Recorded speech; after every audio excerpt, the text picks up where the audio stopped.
Les amis, j'espère que vous allez bien. Aujourd'hui, on va de vous faire une petite vidéo parce que j'ai réalisé qu'il y a beaucoup de choses du quotidien qu'on diabolise un petit peu.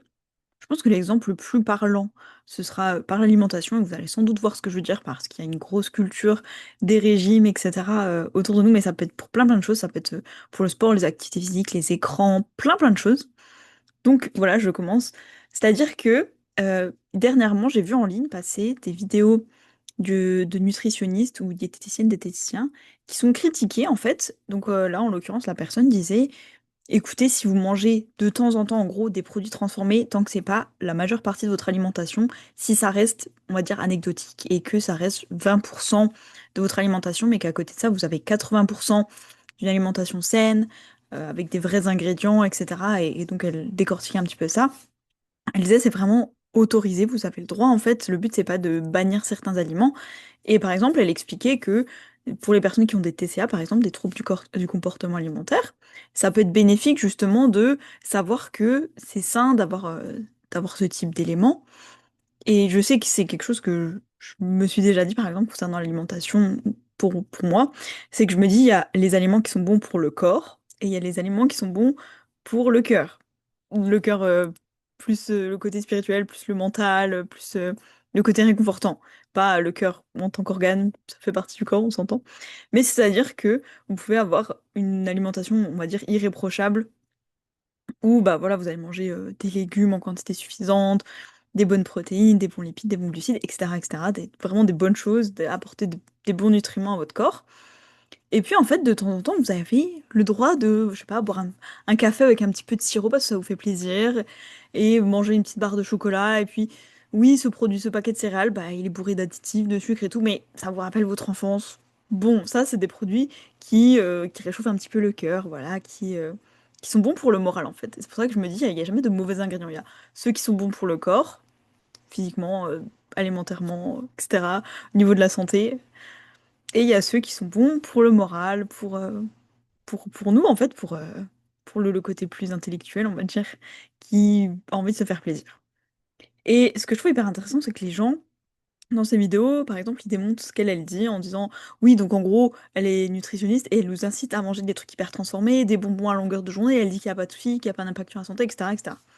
Et je trouvais ça hyper intéressant parce que, très souvent, pas tout le temps, mais peut-être que ça vous arrive de vous le constater aussi, il y a des personnes qui vont un peu diaboliser une certaine chose. Voilà, je parle de l'alimentation, disons, certains aliments, par exemple, voilà, les barres chocolatées hyper transformées, les aliments bah, voilà, très transformés, les plats industriels, etc.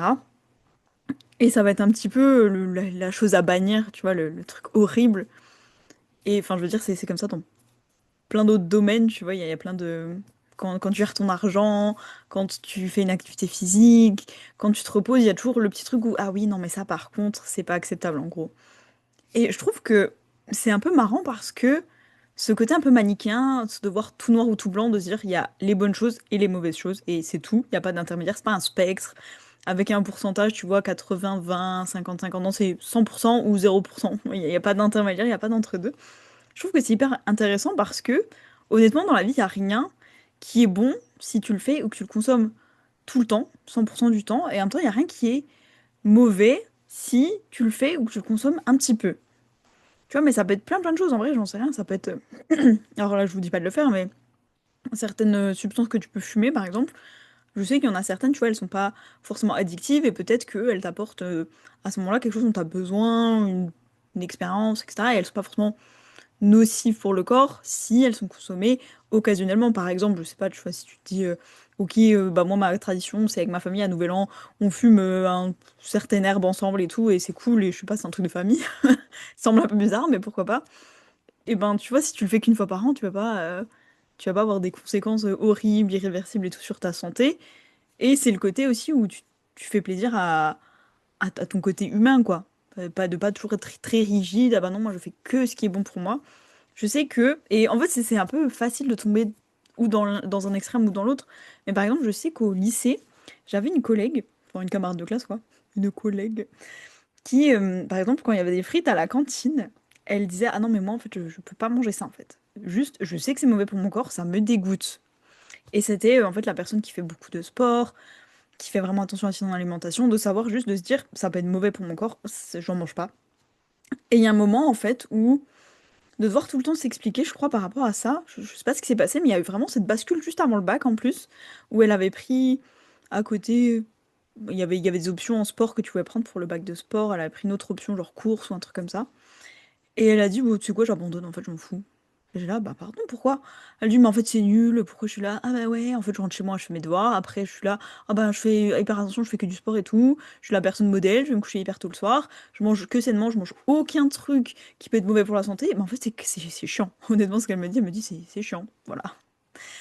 Et, euh, et du coup, en fait, elle me dit, je laisse tout tomber, c'est bon, allez, voilà. En gros, j'en ai marre, je laisse tout tomber. Je vais manger n'importe quoi, j'arrête le sport, ça me saoule, c'est bon, je fais plus d'efforts. Et je trouve que c'est souvent un peu ce qu'on peut avoir quand on est hyper strict sur quelque chose, de se dire, je vais faire que ça, ou je vais consommer que ça, par exemple. L'alimentation, moi, je sais pas, je vais manger que des légumes. Et ben, au bout d'un moment, évidemment, tu craques parce que tu dis, bah, en fait, j'ai envie d'autre chose, tu vois. Alors que si t'autorises à avoir 90% de légumes et un petit pourcent, voilà, ta barre chocolatée préférée, bah c'est ok, de manière générale, t'as une super bonne alimentation, tu vois. Et le truc, c'est que par exemple, si tu manges 100% du temps des légumes, bah tu tombes malade. Si tu manges vraiment que des légumes, c'est-à-dire que t'as aucun apport en protéines, aucun apport en glucides, aucun apport en lipides, tu te fais même pas plaisir, peut-être au bout d'un moment ça te déprime, tu manges que des légumes. Et du coup, je trouve que c'est autant important de prendre, par exemple en mangeant, pour soin de sa santé physique, corporelle, et de sa santé mentale, tu vois. Ce serait hyper bizarre de se dire, bah ouais, tant que ton corps il va bien, c'est pas grave si t'es en dépression, tu vois. On s'en fout un peu du côté psychique, spirituel de l'être humain. Ça, c'est pas très grave.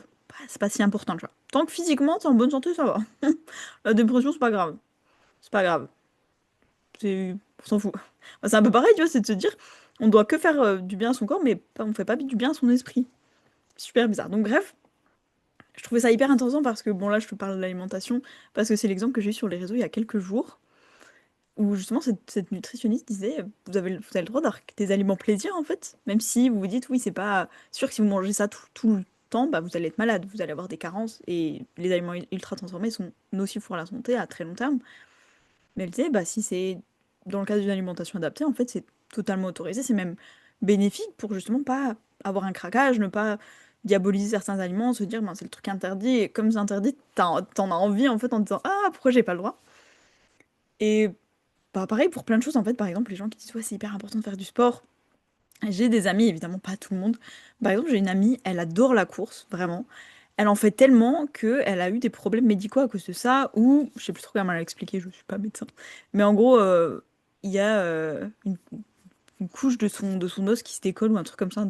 Je sais pas si ça s'appelle décollement osseux, mais en gros, elle court tellement que ça a endommagé, je sais pas, une partie de son talon, un truc comme ça. Genre, je crois pas que c'était le tendon, mais c'était un truc par rapport aux os où elle dit, ben, il y a une partie de mon os, il y a tellement de vibrations parce que je cours tellement, j'aime tellement ça, que ben, ça m'a causé des problèmes physiques. Donc, je dois en fait vraiment être précautionneuse, faire attention à propos de ça, tu vois. Là, évidemment, les gens qui aiment pas le sport, ils vont dire, oh bah voilà, je le savais, c'est hyper dangereux de faire du sport. Mais les gens qui font du sport, ils disent, mais c'est hyper dangereux de pas faire de sport. Et c'est pour ça que je trouve ça hyper important d'être, en fait, de trouver un équilibre qui nous convient à nous. De trouver le bon équilibre entre ne pas bouger du tout et se reposer, ne rien faire, et toujours vouloir tout faire, être dans la surproduction, le fait de se dire chaque minute doit être optimisée, chaque minute doit être productive, le fait de manger des aliments qui nous font plaisir et de manger des aliments qui sont bons pour notre corps, etc., etc. Je trouve que c'est vraiment des équilibres en fait à trouver. Par exemple, il y en a qui se dédient à 100% à leur côté, à leur vie familiale et du coup il n'y a pas de vie professionnelle. Ou l'inverse, peut-être que c'est 100% sur la vie professionnelle et du coup il n'y a pas d'interaction familiale. Je trouve que c'est hyper important de trouver un équilibre et de rien diaboliser, de pas se dire, par exemple, bah ouais, je suis une personne, je fais du sport tous les jours, je mange sainement, je fais plein de trucs hyper sains, etc., etc. Et le jour où bah, j'ai envie de me faire un fast-food, genre, je sais pas, voilà, j'ai envie de manger un truc bien gras, bien dégueu, et je vais manger des frites et un burger, même pas de qualité, vraiment dans un fast-food. Enfin, ne pas se dire, bah voilà, ça y est, je suis une mauvaise personne, j'ai tout ruiné, 100 jours à manger bien, et là, d'un coup, vu que je me fais un fast-food une fois, c'est la fin. Ou pareil, de se dire, bah si je vais à la salle tous les jours, le jour où je vais pas, où je décide de me reposer, bah, de pas culpabiliser, de pas se dire, ah mais c'est mal, voilà, je me repose au lieu de faire des trucs, c'est horrible. Et en fait, vraiment de trouver cet équilibre et de pas se dire, il y a des choses bonnes et des choses mauvaises. Toutes les choses sont bonnes en quantité modérée. Et oui, toutes les choses peuvent être mauvaises, Si tu consommes que cette chose-là, si tu fais que ça, si t'es toute la journée sur ton tel, oui, ton tel, il est néfaste pour toi. Maintenant, si t'as une relation saine avec ça, et que pour toi, l'équilibre parfait, c'est tant de temps, 20% de ta journée sur ton tel pour regarder tes mails, te détendre, être un peu sur YouTube, je sais pas, regarder des vidéos, bah c'est ok si ça t'impacte pas négativement dans ta vie.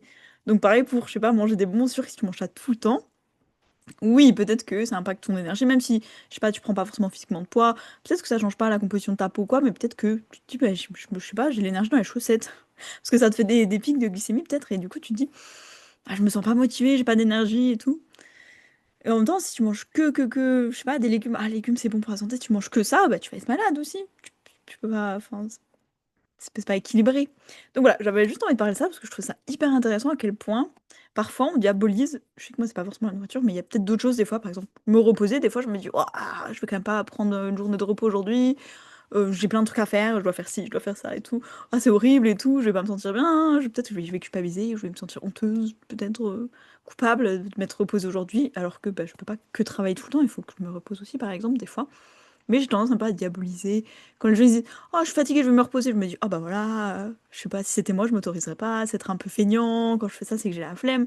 Par exemple, je sais que ça va être un peu quelque chose à faire et donc j'ai eu ce petit travail de dédiaboliser le repos. Parce qu'avant, je me mettais la pression à faire des trucs.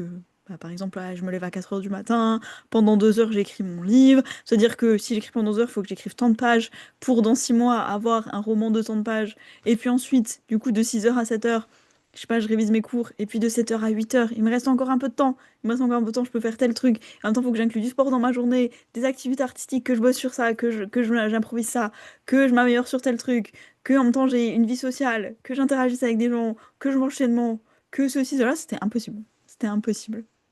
Des fois, j'y arrivais, hein, mais pas pour longtemps. Et après, quand j'arrêtais, je le refaisais plus jamais.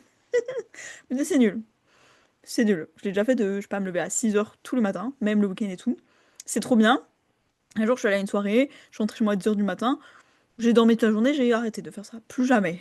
C'est fini.